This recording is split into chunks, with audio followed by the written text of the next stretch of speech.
everybody, and welcome to So Very Wrong About Games, a board gaming podcast about board games. Happy Labor Day and solidarity to all those listening who work for a living. Let me know what it's like. It doesn't sound pleasant. With me, as always, is the hardest working man I know, Michael Walker. How you doing, Walker? Great, Mark. We actually get the day off today. It's, rare and weird, but we do. Do you know how to take time off, Walker? Are you one of those people who starts getting twitchy when you have nothing to do? I do. I semi-retired, and it was all of 2 weeks, Mark. And I was back at it. This is not a burden with which I am familiar. Anyway, this is a board gaming podcast about board games. We're going to talk about the games we played last week, the news, and why it doesn't matter. And then we're going to talk about our feature game, which is Race to the Raft. Walker, what did you play last week? Mark, we got to the table Marshmallow Test by Reiner, Knizia, published by Gamewright. This is a very cool trick-taking game where the moment you win 4 tricks, you're out of that round, and you score as many points as the other players have won tricks. Well, it's variable by number of players, absolutely. Yes. Yeah, we were going to play it later, but we just couldn't wait. Sigh. I'm sorry, I couldn't help it.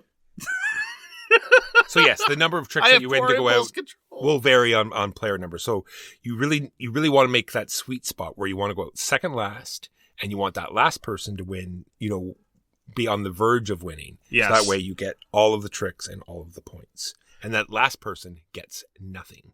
So it feels, we've played it twice now. It feels very different with 4 than it does with 3. With 3, it becomes very high stakes, and it's an excruciating game of chicken. Because the difference between going out first and second is considerable, and the difference between going out second and third is huge. And there's an interesting strategy of winning a bunch of tricks early, so then you can be ready to go out when you want. But then we streamed it this Saturday, so if you want to see it in action, check out the live stream on YouTube, and you can see where the person in the lead, we just fed him 4 tricks in a row right off the hop, and he was out of the round with no points because none of us had won any tricks. Actually, I think if you go back, you'll see someone had won 1 trick. Nice. So we got 1 point. And how many players was that playing? 4 players. 4 players? Yeah. Right. Great game. If you're into trick-taking at all, I would suggest this highly. Yeah, we're in a bit of a boom time for clever trick-taking games. Marshmallow Test is a reprinting of a much earlier Reiner Knizia trick-taking game, but he has a number of clever trick-taking games. Marshmallow Test is really quite clever.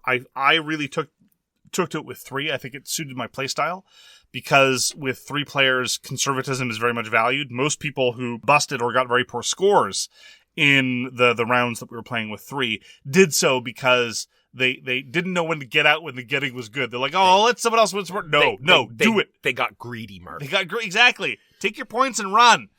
I've always been very good at that. So that is Marshmallow Test by Reiner Knizia, the edition published by Gamewright in 2020. On the topic of Reiner Knizia and reprints, played another game of Amun-Re 20th Anniversary Edition. This is by Alley Cat Games, republished in 2023, a reprint of the 20-year-old game Amun-Re. And this is a great return to form for a sort of, classic Euro mold, because I remember when Amun-Re was first making the rounds, it was regarded as one of the very heaviest Knizia designs. It still is. It was regarded as a very heavy Euro design, which it very much is not anymore. The market has moved on and shifted considerably. And in point of fact, I was concerned because I had in my mindset, this is a heavy Euro. Is this going to, no problem whatsoever. It was a mixed crowd of somewhat devoted hobbyist gamers, less devoted hobbyist gamers, and one gamer who sometimes has difficulty with some levels of rules. And I was very concerned about how it was going to go, but there were 0 problems for anybody. I was going to say, Amun-Re is the game you have to play that allows you to open up a Vidal Lacerda box just to get started. Well put. And despite the fact that it is super dated feeling by virtue of the fact that it is auctions followed by a different kind of auctions, which is a very characteristic design philosophy, it is winning new converts with its new published version, and I very much appreciate it. I still haven't tried any of the variants in the box. The only one that I'm especially curious about are the variants that can allow you to play with 3 players and with a denser map. Basically, you end up bidding for 2 provinces every round, and you keep one of them as a province, and the other one you just take as a sort of Benny that got filled in by a random card. And I don't know if that will make the game feel good with 3 players. Historically, Amun-Re is, strictly speaking, a 4 or 5 player experience. And again, some people would only say 5, so it's in the same El Grande category, basically. And I've been having a great time with Amun-Re. The differences between this edition and the other one, aside from the variants that I mentioned, is I really feel like the scheme cards have been tightened up and rebalanced, and they feel less arbitrary, and they feel like less determinate of a swingy possible victory, and I very, very much approve. And on top of that, it looks very, very nice. So, Amun-Re, the 20th Century Edition, highly recommended. Reiner, Knizia, Alley Cat Games. Mark, you and I got to play a review copy of Everything Ever, and it's pretty much Tapple the card game. Even though there are cards in Tapple, this game doesn't have any sort of electronical component to it. And this is yet another game we played on the stream, and we actually brought Tapple out as a timer like we talked about before. Oh, cool. I thought it worked great. They thought maybe the timer was a bit short for Tapple for what they're doing, but I think it's the same thing, so I don't see why they would think it was short. Because you don't even have to think of a letter. You can pick anything. So what they are is like an open category, like name a Friends character, name a rock band, name a detective, a doctor. Type of pie. A type of pie. Just so there are 2 cards out. I guess maybe because in Tapple it's 1. In Everything Ever it's 2. Some people just don't like time pressure as well. It's also true. And it's not only the time pressure, it's like you hear the ticking. I love everything about it. It's true. Anyway, they didn't like it. I loved it. So in Everything Ever, you're flipping up 2 cards. And like we said, there's these broad categories. You have to give an example of both. And it goes on to the next player. You have a hand of 3 cards at the beginning where you can cover up one of those cards and change the subject to something else and then name that. And if you ever can't name something, then you take that pile of however, many cards it is.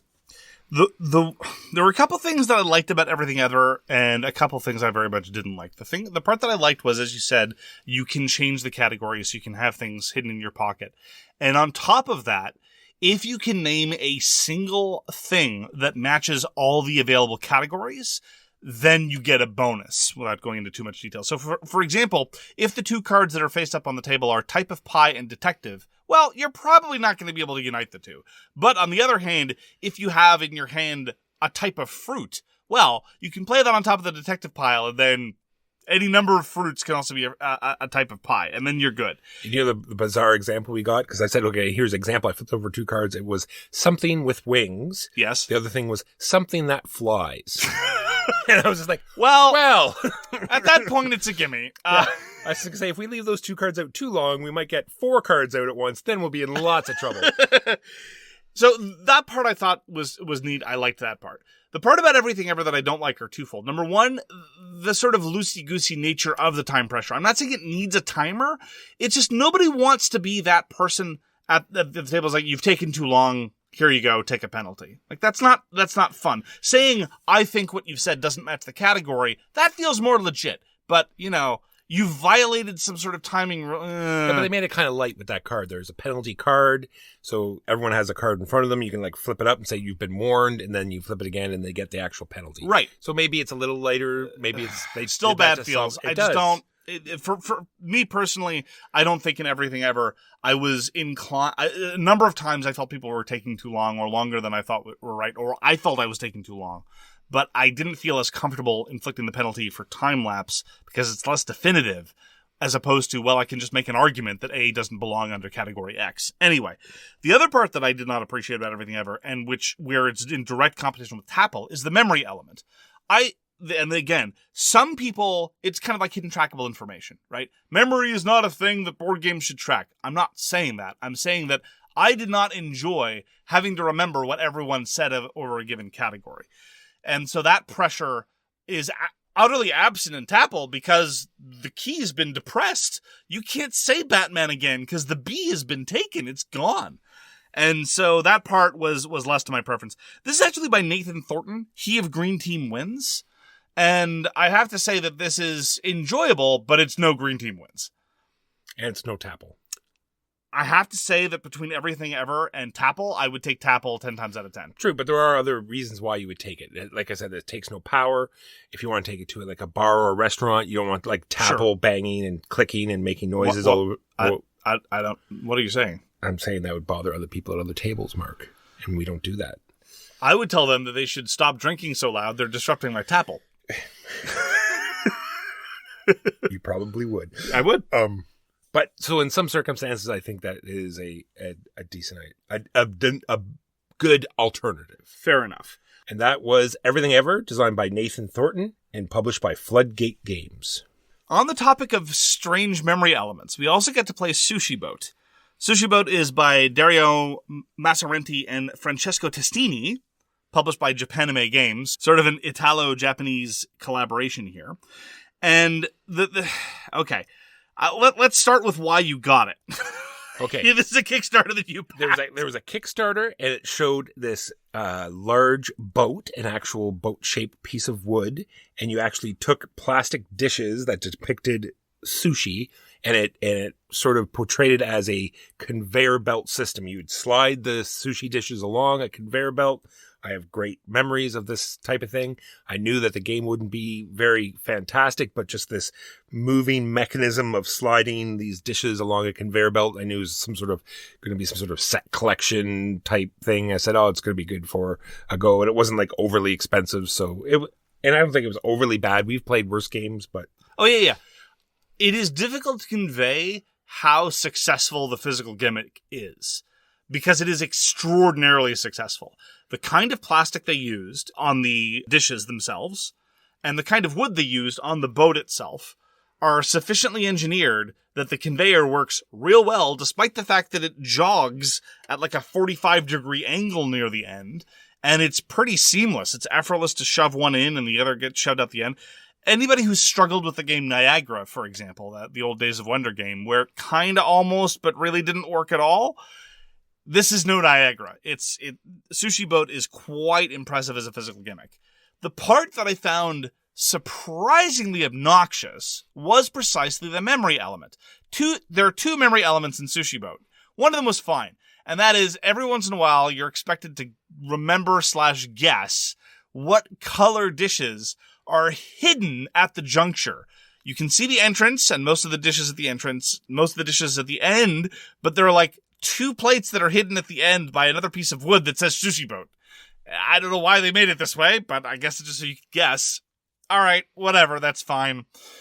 But then there's the fact that the scoring is very determined by set collection, among other things, and you have to remember which ones you've collected. It's like, okay, do I have 2 Maki rolls or 1? And the difference between getting it right and getting it wrong might end up being determinative for victory. There are cards that you can buy that will allow you to look through your stack so you can know what you have. So it's not terrible, but that is right. And then you still have to remember after looking through them. That is true. Because you have the stack of dishes, you're not allowed to look through them. So there's 2 different types of sets you're trying to collect because all the dishes are colored, plus they all have different sushi on them. So at the end, you're doing full sets of sushi, plus at the very end, it's the stack. You want all the colors to be the same, and you get points based on the colors that you have the same. Walker, even though we don't talk about Magic the Gathering, some of our listeners are recovering Magic the Gathering players. Anytime you say the stack, you have to issue a content warning. Sorry. The top of the stack. We Yikes! I think someone just fainted. We apologize very sincerely. First in, first out, Mark. PSD triggers. Absolutely. It was fine. I mean, most of these games that are about food tended to be feather light, and Sushi Boat was relatively unobnoxious, except for those strange memory elements. If I had miscalculated on the set collection and I tripled up on unagi when I only needed 2 or something, I might get a little frustrated. It's just odd. It's a strange limitation. I don't know why they did it that way. I guess it's because there's not really much game involved. But it's okay. Like, you go and you take sushi and you activate these little cartoon characters that are nominally associated with a sushi restaurant. And adorable. Yeah, they're pretty cute. It's all right. The physical gimmick, though, is nice to interact with. I'll say that much. It has table presence. It does have table presence. And that is Sushi Boat by Japanime Games. We also get to play Fit for Print. That was the main game we played on the stream. This is designed by Peter McPherson and put out by Flatout Games. And we're designing newspaper layouts Mark, they're going to want an extensive comparison with Galaxy Trucker here, so I hope you're ready. So, in Fit to Print, you're doing 4-minute rounds, and everyone's doing, I don't want to say different things, but everyone's sort of using that time differently because you're choosing tiles from the center of the board to place on your table, and I was doing it wrong. I was just sort of flipping them over. Apparently, you have to take them all the way back and then put them down. You can't just hover your hand over the pile. Well, that's assumed by civilized players. I'm just saying. As a longtime Galaxy Trucker player, I would never be so savage as to hover over the pile of tiles, breathing through my mouth and a mouth. The tar. No, you take it back in front of you, and then you flip it over and look at it like a decent individual. It was the last round, and I just wanted... Anyway, long story short, so you have 3 different sizes of paper. You have Friday, Saturday, and Sunday, and so they were going to require a different number of tiles, and they're all different shapes, and there's all sorts of different rules to place them on your newspaper in different ways you can score. I'm not going to go into the full rule summary. Although they're pretty simple as far as placement goes. You know, again, an obvious comparison is Galaxy Trucker because it's a real-time tile-laying game.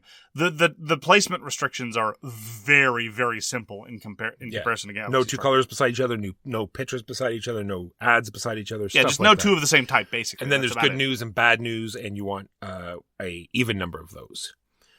So for the 4 minutes, you're both choosing your tiles, and then you say, my layout phase is done, and then you start placing them on your actual newspaper and trying to get them all to fit. I thought that was the layout phase.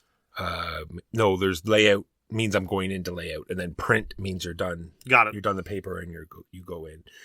So you have the 4 minutes to do both, and then you grab a token, which will allow you to get your centerpiece first next round. That's pretty well all they're for. And you do 3 rounds of this, and it has an interesting hook where in those 3 rounds, you're putting out ad copy.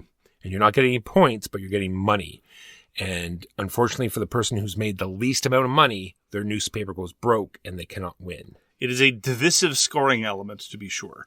I think it's great. I agree. It adds a lovely bit of tension, and you never really know how much money you want to earn. I think they've actually balanced the values very, very well in that heading into the last round with an advantage, that gives you some breathing room, but it doesn't mean you can take it for granted. So I think it's well done in that respect. The scoring is very simple, but despite that, there's enough meat to the kind of trade-offs involved, to the type of tiles you want to take. Happiness versus unhappiness, photos versus actual journalism, ad copy based on how much money you think you've generated. It isn't like you were talking about memory, right? It is very much memory, because you want to make sure you don't take a bunch of pink or a bunch of green, because you're not going to be able to put them all next to each other. So you're remembering what colors you took. You're remembering how many good articles and bad articles you're taking. And you're remembering, how much ad you need to take and sizes and all this stuff. So you're trying to remember all of this in order to fit this all on your paper. That's fascinating. I never regarded that as a memory element. As far as the colors went, I was operating on a sort of heuristic kind of, I think I've got too many pink, I'll leave this aside. Not any kind of, what's the balance of my colors. As far as the happiness versus unhappiness, that I very much did keep track of. It's like, okay, I've already got 6 happiness on my paper and only 2 unhappiness. Okay, I only need unhappy stories from now on. And in Fit to Print, it was fascinating to see how the different papers were laid out, because despite the fact that it's a simple grid and everything is just a rectangle, there are no polyominoes or anything like that. It shook out more or less as you would expect. I would look over at your paper, and it was densely packed, and almost every square was used, and you had barely any wasted space. I would look over at Huey's paper, and it looked more or less the same. And then I would look at my paper, and it looked like making USA Today a Pulitzer Prize-worthy endeavor, in that there were vast amounts of wasted space, just a big splashy picture in the middle, 3 public interest stories, and we called it a day. Despite that, the scoring conditions were substantive enough that I never felt like I was being completely dominated. And so there's kind of, based on my one play of Fit to Print, there seems to be a balance between that spatial puzzle element, for which I was woefully unprepared and ill-equipped, and the balancing of various journalistic requirements, I shudder to say. And I was pleasantly impressed by that factor. And so we're still waiting for the Galaxy Trucker comparison. They're very different. I mean, they're similar in that they're real-time tile-laying games. But for one thing, Galaxy Trucker is showing its age because it does not have anthropomorphic animals. It's true. Clearly not published in the past 3 years.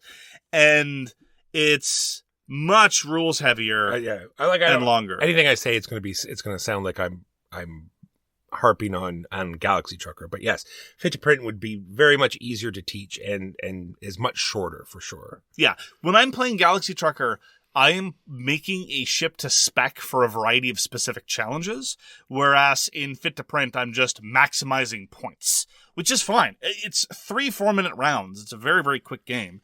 And so it doesn't need to be encumbered by all those things. As I said, I was surprised by the amount of play style variety it allowed by virtue of its scoring conditions. So I would be interested in trying it again. So Fit to Print was designed by, like I said, Peter McPherson and put out by Flatout Games. And on the point of it being quick, attest to how many games we played in the last stream. Because we also played That's Not a Hat, designed by Kasper Lapp and published by Ravensburger. And it was yet another game that I really wanted to show, Sidewinder and Warm Boy. They took to it right away, loved it. It's a game of memory. I guess is that maybe the theme of today's show? It is the theme of today's show. À la recherche de temps perdu. Do you have a Madeleine for me? I do. Okay. No, I don't think you do. So you have basic pictures and you're just trying to remember where they all are. Everyone starts with a card face up and then you take a card from the middle and you pass that card along and then they flip over the card they have and pass that along. And then after a while, you slowly forget where cards are and you start bluffing and it's just a fantastic game. And I'm okay with the memory element in That's Not a Hat because, number one, it's pretty much the entire game. And number two, it's not as though it's some sort of Euro-style set collection scoring that's grafted strangely onto some kind of memory. And if you can't remember trying to bluff your way through, strikes me as a more organic connection than set collection and memory. That could just be a very, very personal preference. I don't know. But the tension and the bluffing is just so delicious. That's Not a Hat. You were kind enough to show us Lunar Rush. This is a review copy we got from the publisher, designed by Stephen Skippy Brown. Skipmeister Skip. I don't think... No, it just says Skippy. Oh. I don't know. Let's respect Skippy's desires. Baron von Skipmeister? I don't think he's of the landed nobility. Oh. Published by Dead Alive Games. Dead Alive Games is the same publisher that put out Omicron Protocol, so this is a very strange sort of segue. I remember seeing the Kickstarter campaign for Lunar Rush and thinking it was a bit of a change. And Lunar Rush is, you somewhat reductively called it a cube pusher, which is accurate. At the end of the day, mostly what you're doing in Lunar Rush to get score points is you're converting cubes into dollars, and dollars is well, the online rulebook didn't really have a nice explanation, but so I just came up. I'm not sure if this is in the rulebook or not, but you are trying to extract resources from the moon, but they are so unstable that you have to mix them with resources from Earth, because the only thing that would make sense is why you're shipping resources from Earth up to the moon and then processing them there only to ship it all back. Well, you don't process a whole lot of Earth-based resources. Mostly what happens is you ship goods up to improve your infrastructure on the moon, and then your infrastructure on the moon produces these resources that you then ship back to Earth to convert for points. And the shipping is the interesting part of Lunar Rush. For sure. Because resources from the Earth are free. It's just a function of how many resources a ship can hold. And the more resources a ship can hold, the longer it's going to take for it to complete its journey, either on the way up or on the way down. And the resources that you ship from the moon have to go on a particular ship. Now, the ships aren't purchased or built. They are just drafted after an auction every round. They're like buses. They're going no matter what. Good analogy. And as a consequence, you don't really have to worry about building this other kind of infrastructure on the side. It's all about building your infrastructure on the moon, and then there's a very simple worker placement element there, but it's not really a big deal. It's mostly about a limited amount of throughput that you have about resources coming up and resources going out. That part I thought was very, very good. The stock elements, I think, didn't really pan out in an interesting way. So, again, the time pressure, in theory, is you want to get goods back to Earth quickly, because the goods will operate on a sort of supply-demand mechanism element, whereby as they're sold, their value goes down. But in point of fact, in our game of Lunar Rush, we were racking up scores of several hundred. And so whether I'm selling my 5 nuggets for 8 each or 7 each didn't really strike me as so consequential that I would care that much. And since that's one of the driving elements of half of the interesting part of the game, namely the pressure to get goods off via certain ships, I was a little disappointed by that element personally. Oh, but there's other goods too, because you're pushing sort of a low-cost resource, right? Where, topped out at a certain thing. There are some resources that give you 45 per stone that you bring down. So so there are 4 resources, too big, too small, effectively, that you can sell. And 3 of them I was involved in selling, and I looked at the price tracks. Now, granted, there are different price tracks for different numbers of players, so I'd be interested to see if the economy feels different if we were not playing with 3. But I looked at the price tracks, and I was like, it doesn't really matter. Now, I don't think they're player-based. They're just sort of scenario-based. Some of them are, radically different. Some of them go up and down. They're just oh, really? Yeah, yes. Oh, I stand corrected. Well, then I'd be very curious to see that.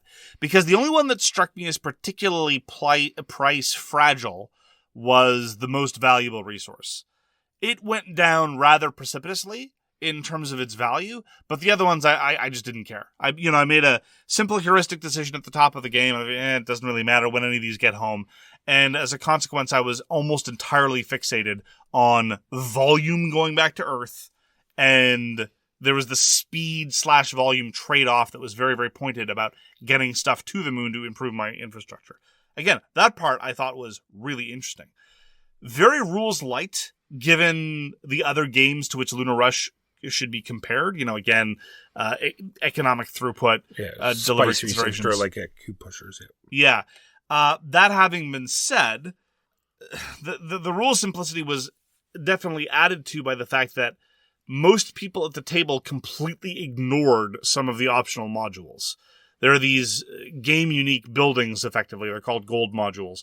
And we just completely ignored them. We didn't care. True. It's like, doesn't seem to be... There are enough spare resources for one kind of grotesquely, hugely scoring thing, not for 2. So we're just going to ignore these gold modules. It felt as though the game was going to be so short that they wouldn't pay themselves off. But I'm wondering if that's true or not.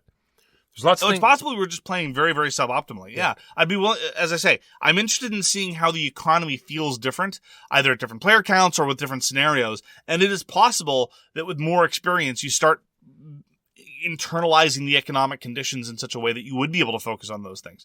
As I say, I'm not a fan of cube pushers. My favorite cube pusher is definitely Sidereal Confluence, in the sense of, the standard comment I've been making is I feel like the last time I was really jazzed about turning one cube into another cube was probably the days of Kalis. Since then, it's not really my bag. But I really did like the trade-offs involved about the shipping economy in Lunar Rush and how focused it was. Again, there's so many euros where it's like, okay, well, you got to buy a ship or upgrade your ship or pay your captain or put out the crews. And yeah, that can be interesting, but so often it's just more noise for the sake of noise. Lunar Rush looks at it and shrugs and says, the interesting trade-off is volume versus speed. So just, the ship, as you say, they're going to go regardless. It's just a function of who gets them. That's right. And the sort of upgrading of your base is the part I really enjoy too. I just like sort of like that improving worker placement spaces. And it had each space had you could upgrade it twice. That's the kind of thing I enjoy. And you could even add more modules onto your base to get the really big things. And then plus the 3 gold ones on top, which we didn't do, but who knows? That is Lunar Rush by Skippy Brown and Dead Alive Games. We also got Aegean Sea back to the table. This is designed by Chudyk and put out by Asmadi Games.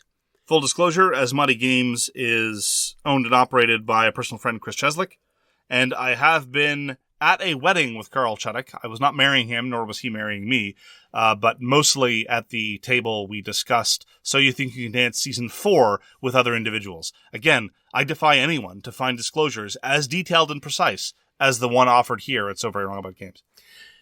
So in Aegean Sea, there are 5 factions. And these 5 factions also represent 5 different kinds of resources. And on your turn, you're just doing sort of hand management. you're looking at your cards and you're seeing which cards could be more effective. Because in order to play cards, you have to discard cards. And the effect that you get from those cards is more cards. So, like, I need to play this card. I have to play this card. But the cards are multi-use. It's true. Yeah, tons of different ways to use them. But I mean, like, it usually goes that I need to play this card. I have to use this card in order to play this card. And the effect that it gives me is to play the other cards out of my hand. Right. So, and you're not always going to get all of the effects on the cards that are used in this way. So you really need to know what all your cards can do to get the most effect out of them, because there are big effects on these cards and you're allowed to do a big effect every turn as long as it's the first card you play or it's a quest card that you've kept to the side. So, and you meet the exacting conditions. Yeah, this is on the card. One of the maybe problems of the game. It's like some people are really going to hit these exact conditions more often than everyone else, and sometimes players are never going to be able to quite hit those, or they've set up to hit those. And then throughout the other turns of the game, that's all taken away and they start at square one, or they just say, well, I've held onto this card long enough, it's just not going to hit, and then they move on. Yeah, and you say that they're big effects. The difficulty that I am still having with the Aegean Sea, after having played now about half a dozen times, is I fail to see the point in a lot of the different actions. I mean, normally by this time, even for very complicated tableau builders where the actions are very attenuated, again, an obvious comparison class is Carl Chudyk's Innovation, where sometimes you look at a dogma effect and say, why would that be a benefit to me? But some of these big moves, as you say, might be putting population all over the place, or putting a whole bunch of temples all over the place. And sometimes it makes sense that is an interim goal to something later.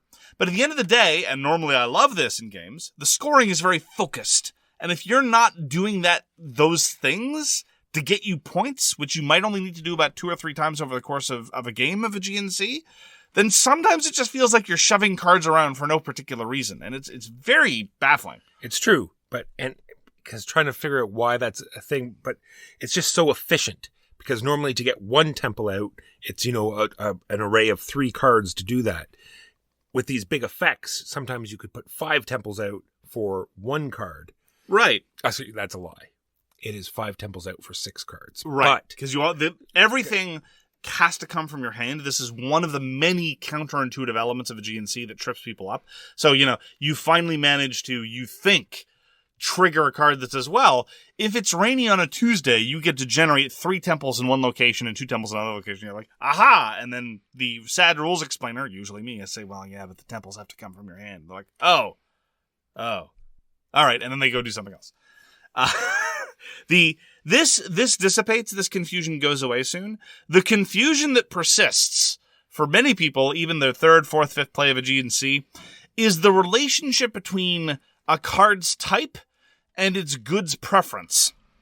Because a card says that it's a die card. Maybe it's not a die card. Most of the time it's kind of like a die card, but it's not really a die card. It's a bronze card. Did I say it was a bronze card? No, really, it's a die card. Except when it's a bronze card for when you need to put it... It's weird.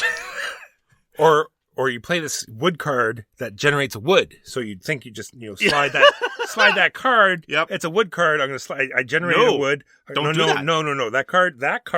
That wood card, it's not the word card. And then you go over to the wood deck, and that's the wood card. And that's the one time where stuff comes for free off the deck, because you've already paid for it elsewhere with something from your hand. So it as I say, it's mostly baffling. There are periods of games of innovation, other kind of tableau builders that are, more dense and complicated. Some of the PAX games, for example, and somebody might point at this effect and say, well, why would I do this thing? And it's not immediately apparent. But again, this kind of confusion tends to go away or diminish over the course of several games. I'm still right there with Aegean Sea. I don't know why. The fundamental flow of Aegean Sea is very, very simple. You generate goods on an island, you sail them back to your home island. You want goods in your home island, that's what you do. Consequently, the 2 factions that are really good at sailing and goods seem to be the easiest ones to play. So far, in games with noobs, they tend to very thoroughly dominate the scoring, because that's the simple way to get points.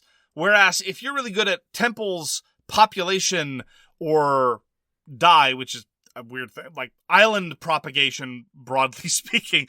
Yeah, there are some obvious benefits of doing that, but it's not directly getting you to the, oh, I've got points on my score. So it's bizarre. The other thing that's very strange is that by the time you finished a game of Aegean Sea, it is possible that the winner has basically done scoring actions maybe once or twice, which is also strange. And sometimes it feels like, again, from the perspective of somebody who has not yet mastered and internalized much of what there is in Aegean Sea, that I was paying attention to my cards, and I was waiting for the opportunity to either trigger effect or play the basic actions that would allow me to get goods together. It just never happened, and so I felt, to quote the great sage and eminent scholar Michael Walker, like I was handcuffed by what was going on.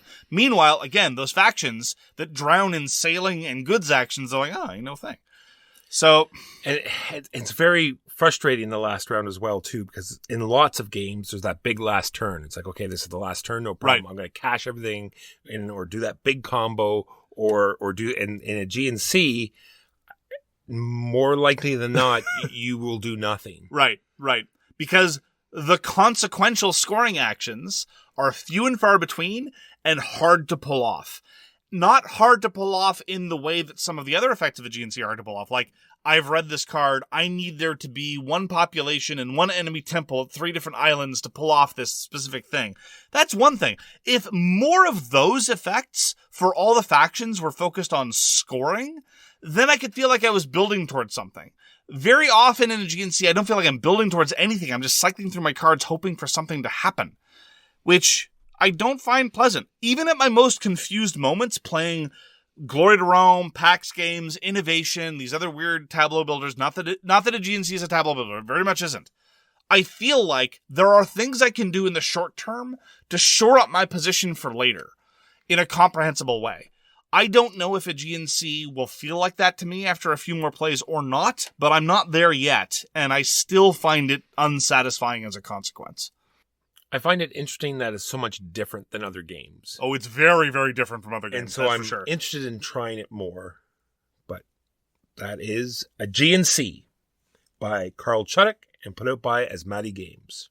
Finally, we got to play Lacuna. Lacuna is a review copy we got from the publisher, designed by Mark Garrett's CMYK.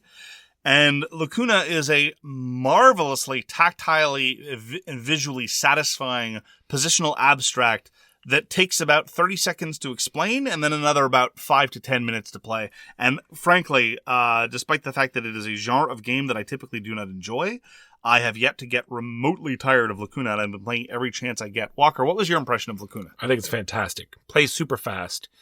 There are many different decisions that you have to make to do this simple placement. You have a bunch of tokens that you're going to be putting in between flowers of the same type in order to collect them, but where it's not just simply putting it between them.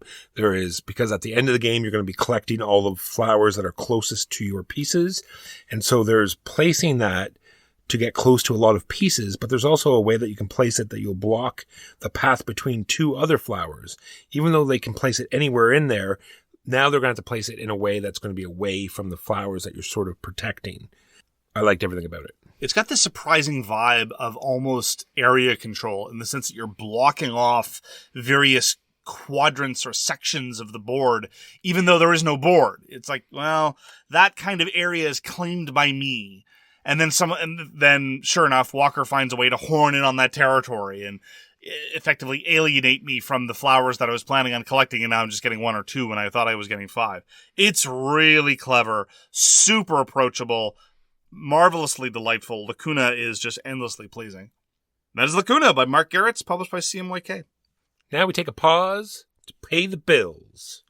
This episode is brought to you by HelloFresh, America's #1 meal kit. With HelloFresh, you get farm-fresh, pre-portioned ingredients and seasonal recipes delivered right to your doorstep. It's easy to get overwhelmed by the day-to-day of life and board games. When life gets busy, don't call for delivery, get HelloFresh. It's 25% cheaper than takeout and less expensive than grocery shopping, too. Just choose your recipes and receive fresh, pre-portioned ingredients so you can get cooking quick. And I do love to cook. What I find hard is meal planning, and I sometimes find myself falling back on the same 3 or 4 recipes. HelloFresh has you covered with 40 chef-crafted recipes to select from every week. You'll always find something new and exciting to try. And love. When using HelloFresh, there's also much less food waste. You have exactly what you need. I love the roasted chicken and cheese flautas and lamb patties and cauliflower tabbouleh. I even save the recipes to adapt them again later. Go to HelloFresh.com/50SoWrongGames and use code 50SoWrongGames for 50% off plus free shipping. That's HelloFresh.com/50SoWrongGames, promo code 50SoWrongGames. And we're back. And now on to the news and why it doesn't matter. So, Mark, we have a pledge of indifference where we talk about crowdfunding stuff, and sometimes I forget that some of them should be mentioned here because they're just that interesting. There's a game that is finished, unfortunately, on Kickstarter, but they are taking late pledges, lucky for me. It is called Snow Planner. It is a dice worker placement game, which everyone knows that I love. It's like Batoku. This is designed by Akashi, and you are running sort of a ski resort, and it's the visual design is very interesting, very mellow. I think it's going to be a very fun game to play. Looking forward to giving it a try. So check it out, Snow Planner. Also, Rats of Wistar. What? Rats of Wistar? Wistar. Rats of Wistar. Are we talking about the animals? Are we talking about snitches? What's that? Animals, actual rats. Is this more anthropomorphic animals? No. Literal rats. Little rats escaping from a house, maybe from a scientific type house. Scientific type house. Like an animal testing lab facility. Rats escaping from a lab. I haven't read a ton about it. Okay. I see Simone Luciani and sorry, never mind. I just start drooling. Why did you lead with the rats then? Yeah, I don't know. Simone Luciani should have been the headline. And this is also being co-designed with Danielo Saba, and the sort of whole art effect is very interesting. It's sort of cartoony and sort of, looks great. Looking forward to it. So they didn't decide to go with photorealistic rats. Correct. It's also being put out by Cranial Creations. We like Barrage. People like Barrage. Yes, and they have a great track record of Kickstarters. So. Yeah, I like the designs they commission. I don't really like the publisher, which is unfortunate. But Simone Luciani appears to be working with them continuously, so I guess we're stuck. Such is the way of things. Lastly, from me, David Thompson is sort of dabbing his fingers into something completely different. Going in a different direction. I guess this time he's doing a World War II game. And it's going to be solo. Like, I don't know. He's not done anything like this before. So I'm very interested. He's also, it's co-designed with Niles Johansson. It is called Battle Card. So you can download a game for this right now. Market Garden. It's sort of like a solo dice type game. I'm looking forward to trying it. It's going to be coming out. Take a look at it. David Thompson, Battle Card. There is a long-standing tradition in the wargaming sphere of simple engagement wargames on postcard-sized maps with chits that you just cut out from the insert of a magazine. And this appears to be a sort of contemporary riff on that idea in the slightly more David Thompson heavily approachable rule set when compared to most traditional historical wargames, but nonetheless in the historical wargame idiom. I, for one, am very keen to take a look, especially since the burden on the print and player is so negligible that even in my diminished straits and my travel-riddled psyche, I am going to be in a position to put it through its paces in the coming days. Well, the problem with this, Mark, I think, no one has D6s lying around. Yes, it's relying on these. Now they're going to have to order dice. It's relying on these exotic chance cubes. Exactly. Finally, for me, this is a bit of an apology to our commissioners and overlords, and I just want to be perfectly transparent. This is something I could have included in an episode of Bloat, but I decided to just give everyone a peek behind the curtain of the editorial processes here at SVWAG. We often open up what game we're going to review next to our commissioners and overlords, and they selected with a certain degree of consensus that we have to review Aegean Sea, but I ought not to have offered that as an option. I quickly realized that upon reflecting my thoughts in the game, and that is because it is published by a friend of mine, and therefore I am willing to talk about it in certain contexts, but making it the feature game is not a bridge I'm willing to cross, and so I just want to issue a full mea culpa to everyone who really wanted a full review of Aegean Sea. I ought not to have dangled that in front of your face. It's entirely my fault. I apologize. And going forward, I'm going to be more careful about these things at the outset. That's the news and why it doesn't matter. Now on to the feature game of the week, which is Race to the Raft. Race to the Raft is a review copy we got from the publisher, The City of Games. It was designed by Frank West. Frank West is best known for his game The Isle of Cats, which was a tile-laying game published in 2019, also by The City of Games, in which you place polyomino cats on various boats, and they go to the Isle of Cats. Bad news, things didn't turn out too well. More on that in a moment. He is also known for his 2018 design for The City of Games, The City of Kings, which we've already reviewed on this podcast, which was a fascinating sort of pick up and deliver fantasy adventure hybrid. And I hate to break it to you, Walker, but it's not a good day for the cats. Is it? I thought you keep saying bad things. It's a barbecue, right? Like a vegetarian barbecue for the cats? They're going to have this like weird felis cactus they're barbecuing up. Is that not what's happening? Cats haven't mastered fire yet, Walker. Oh. There's been no feline Prometheus. Uh-oh. Although that could be the sort of CGI animated anthropomorphic animal sequel to Oppenheimer. Everything is anthropomorphic animals now. It is. So in Race for the Raft, the poor island is now on fire. The poor island. These evil cats have banded together to burn down the evil island. Unfortunately, the fires got away on them. I don't know. Let's just go with it. The cats are evil and the island's evil. This sounds way more interesting than what they have. All right. So now they have to run back, I guess, to a makeshift boat that they've made. Not the great ship that they came on, just this raft that's sitting out in the ocean. And they all have to race back. And we have to sort of program in routes in order for them to get back. There are different colored cats. There are a lot less. There's only 5 cats now of different colors, and they all have their own routes that they need to get back to the ships. And every time you put down a route, you have to add more fire with the polyomino pieces. So they sort of flipped. They used to be nice cats. Now it's evil fire. Wait, cats are nice and they were nice in the first game. Now they're evil. Got it. I have to say that when I initially saw the theme for Race to the Raft, I was honestly a tiny little bit horrified. Not in a moral way, but just in an aesthetic way. Like, so why would you... What?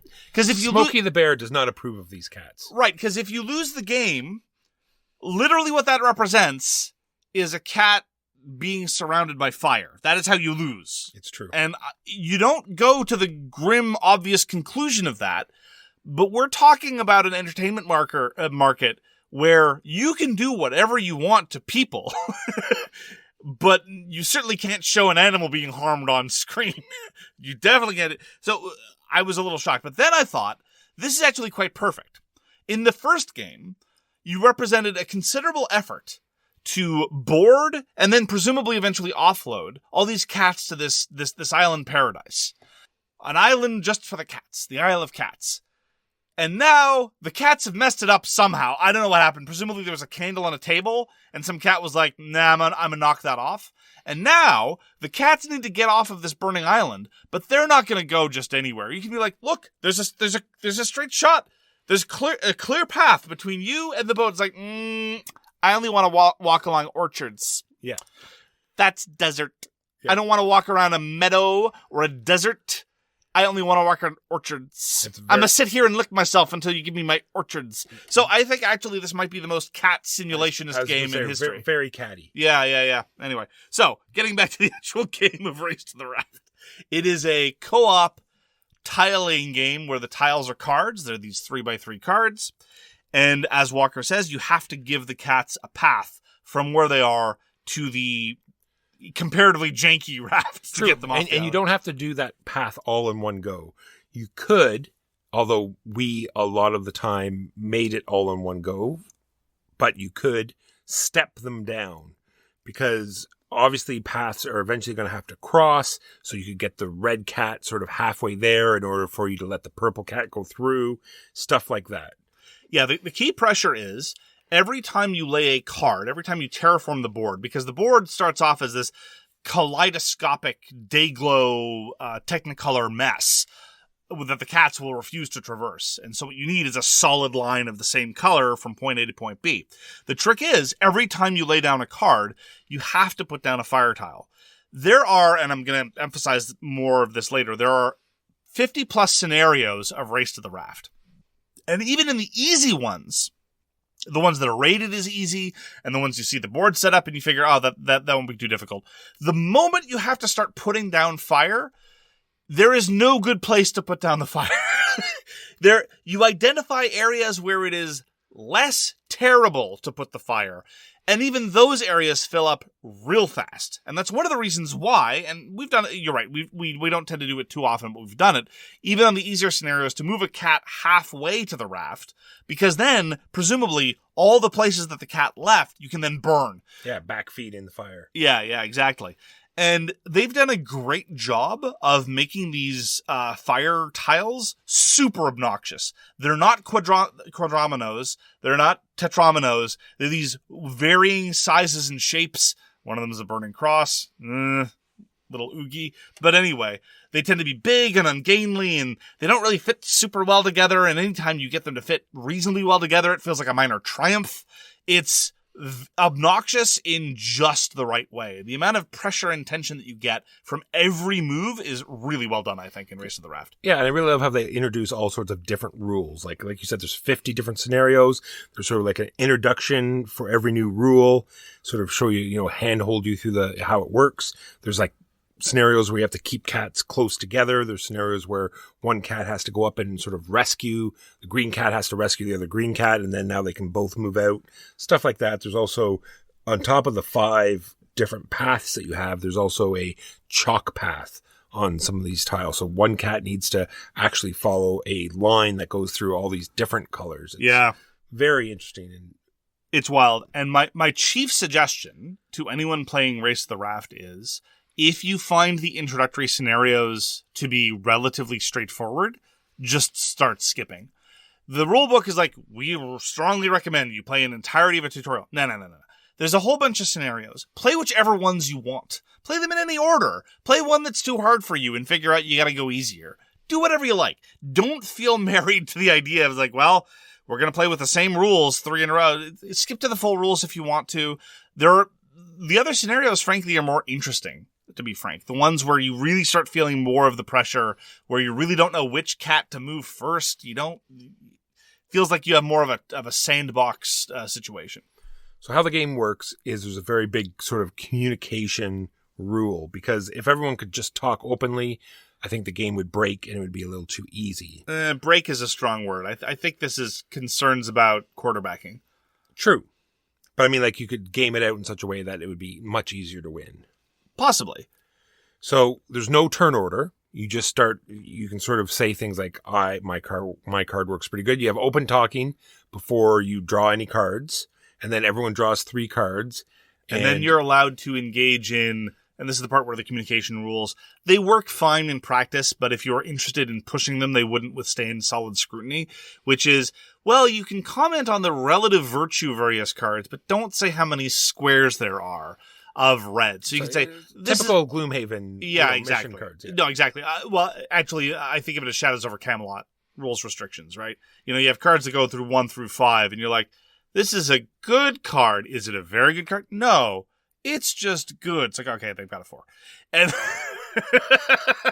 if you were interested in abusing the rules as written, it would be easy to do. We've never felt the inclination to do that. This isn't even a serious criticism of Race to the Raft even. It's just every time I see the same set of, you can describe it, just don't be too precise. I'm like, oh, fine, whatever.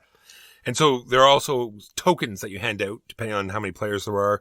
One is a human token. They're allowed to use that token to actually talk normally and openly about a certain idea. So once during the game, you can break that rule, yeah. Yeah, and then the other players are given a cat, and they get to meow, meow, meow, meow, meow, meow, meow. Right. Meow. They also can use they can also cash in the token to knock something off the table or urinate wherever they want. No. Is that not what it says in the rulebook? It does not. Oh. Yikes. I have some apologies to issue. There are other tokens in the game as well. There are water tokens, and you can use these water tokens to remove some of the fire polyomino pieces. which if we you're never a coward. did. Exactly. No, we've done it before. If you're suboptimal. Well, yeah, again, that's where Race to the Raft is not quite as definitive as you won the game, you lost the game, because I have a solid preference in co-op and solo games of having victory conditions, not, well, here's the score you got. This is a vague description of how well we think you did. Now, this isn't because I think, anyway, this isn't because I'm super competitive. It's just because I like the structure of having a definitive end and having the nice little binary of you succeed in the scenario, you didn't succeed in the scenario. So, for example, Uwe Rosenberg's solo games, I find tend to be unsatisfying to me because they're just score attacks. Similarly, I prefer Just One to So Clover, in part because there is more structure in the scoring elements of Just One to So Clover. And I prefer the scoring of Codenames to Just One. So that's what I'm saying. And it sort of plays into the strength of Green Team Wins. Is the fact that we play so many party games where there's a scoring element, and we couldn't care less. But in Green Team Wins, right? And we adhere to it, and it's not as though we feel as though it's, you know what I mean? I don't think we've ever thought about it. It's just, of course you score because you're on the green team and green team scores. Absolutely. Yeah. So circling back to Race to the Raft, you get a higher score if you complete the scenario without having used any of the water tokens. And because in many scenarios, if you're willing to use all 3 water tokens, the game becomes almost trivial. And again, that I think is a reflection of the fact that I regret not shoving to the harder scenarios right away. But so let's talk. There's a mechanic about your hand size. Like I said, you draw 3 cards at the beginning of the round, and then you're playing these cards to either A, improve the routes for the cats, or B, you discard a card to move the cats. And everyone must play all of their cards to end the round. That pressure is fascinating. Yeah, very interesting. And when you move the cat, they become exhausted, right? So if you move them all the way to the raft, no problem. But if you're only moving them halfway, they're now exhausted for that round. And if you want to move them the second time that round, you have to pay 2 cards. Mark, there's an advanced rule that when you move a cat, you get to only move them 5 squares when you discard a card. Yikes. So anyway, when you discard a card to move a cat, they sort of form a pile. And when a pile gets to a certain size, and you start drawing these calamity cards, which pretty well is a penalty, and you get to add more fire. Yes. Sooner or later, it's all going to redound to fire. All fire all the time. It's all fire all the time. And again, so there's always pressure. You find yourself in a position where, well, maybe we do have to move that exhausted cat again. You look around the table and nobody has enough cards to do it. Oh, well. You look around the table and you're pretty much done for the round. You want the cats to unexhaust, but people still have a whole bunch of cards left and nothing good to do with them. And so you start wondering about how you're going to stop the bleeding that way. I do think that there are lots of interesting little trade-offs with respect to the card play in Race to the Raft. And I do appreciate the fact that the decks give you an indication about the relative distribution of various terrain types. You know, if you desperately need to move the red cat or get the red cat's precious little meadows so it can get its precious little paws and its little beans to safety because it can't be bothered to help itself, or heaven forfend, walk through the type of terrain that it doesn't like nearly as much. Well, then you pull from one of the decks with more red on the back. But this isn't a guarantee. So you end up in a position where you're looking at your cards, trying to figure out the geometry of how best to play them, figuring out which cards you'd be happy to burn, no pun intended, etc. That part, really well done. Also, like you said, not only do you have to sort of place the fire so it's like all stored up in one area, you need to keep a path open, like a 3x3 grid, so it gives you room to play these cards later and manipulate them away to get them to the raft. Yes, as I've already commented a number of times, spatial puzzles are not my forte. And during a lot of our early games, I ended up placing fire in a way that I thought was fine. Oh, there's plenty of room.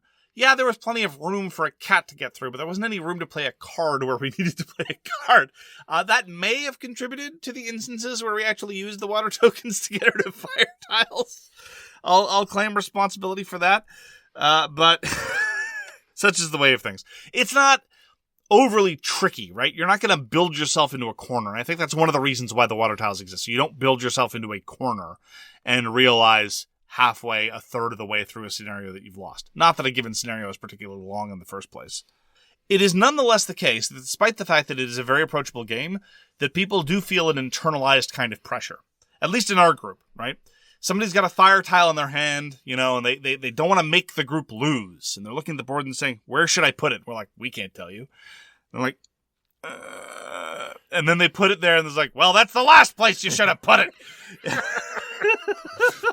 Of all the places. Yeah. So I could easily see groups, especially who want it to be a more family weight game, house ruling Race to the Raft and allowing slightly more communication than is strictly speaking recommended, because again, how much quarterbacking you're worried about, how much alpha gaming you're worried about, that's very much a group question rather than, I think, a game question. And I do think that Race to the Raft in the rules as published is very strongly in the trying to make sure there's none, even at the expense of some people possibly internalizing pressure. And lastly, for me, I just think it's stupid that you can't cut some of the cards. Like, you don't want that roll. And the fact that some of the cards aren't transparent in parts is also dumb. So we've actually been comparing Race to the Raft to Dorfromantik, the board game, because they're both purely cooperative tile-laying games. And I really think, though, that despite the fact that they are both lightweight, approachable rule sets that have sort of the same structural elements, the play experience of the two games are actually very, very, very far apart. Dorfromantik is a score attack. It doesn't really matter how many points you score. You're probably going to make some progress somewhere in the sort of pseudo campaign structure, tick something off. You never really feel as though a single placement will cause you to lose, because that's impossible. It's incoherent to even talk about it in those terms. And then there's Race to the Raft. Yeah, you're not going to place a tile to incinerate a cat. Oof. Yes. And so I've never... Sometimes in Dorfromantik, you pull the tile and someone's like, well, I don't know, should I put it over here or something?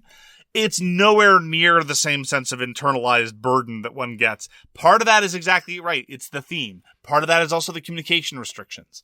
And so it really is key to how some of those ancillary looking rules really craft the experience. So Race to the Raft ends up feeling vastly more puzzly, vastly more tense, although not in an unpleasant way, I don't think. And the stakes feel a lot higher. And as a result of the fact that you have a whole bunch of, nominally win-loss scenarios, it really does end up feeling light years from Dorfromantik. I like both, to be clear. I will happily play both Dorfromantik, the board game, as well as Race to the Raft. But Race to the Raft ends up feeling like the game with far more teeth. Agreed. For good or ill. It feels as there's a lot more to it as well. I can see a bigger future in Race to the Raft than I do in Dorfromantik. Well, Dorfromantik, we haven't unlocked everything. We're not in a position to know. As opposed to Race to the Raft, where it was very upfront. It's like, these are the rules that you add at these scenarios. These are the rules you add at these scenarios. And so that campaign structure was far more transparent in terms of picking what you want. I will say, though, that unlike the early scenarios of Race to the Raft, the earlier scenarios of Dorfromantik I did find more satisfying in that sense. I strongly encourage, if you find the early intro scenario too easy, just jump ahead until you think it looks interesting. Feel free to lose. Feel free to have some cats not make it off the island. Go ahead. Live your best life. You'll find a lot of good scenarios that hit that middle point, I think. Again, I'm not a huge fan of spatial puzzles, but the tiling elements feel a lot more like a slightly more traditional tiling Euro, and I appreciate those elements of added tension and the burden of placing the fire. Race to the Raft, I think, is very, very successful at generating a good cooperative experience with a light rule set and a surprisingly grim theme. Agreed. Well, that's going to do it for this week. Thank you very, very much for joining us for So Very Wrong About Games. If you'd like to get in touch with us, you can find all our contact information at sowronggames.com/contact. If you want to find out more about our editorial policies, our various shows, various other bits of nonsense that we sometimes utter, you can find it all at sowronggames.com. Thank you very much for deciding to spend time with us, and we hope to see you again soon. Peace! You've been listening to So Very Wrong About Games, produced by Michael Walker and edited by Mark Bigney. Special thanks goes to What Does It Eat for generously allowing us to use their most excellent song, FOS, as our theme. You can find them at whatdoesiteat.com. You can reach us by email at soverywrongaboutgames@gmail.com or on Twitter at SoWrongGames. Thanks very much, see you next time, and always, try to be right, but remember you are so very wrong.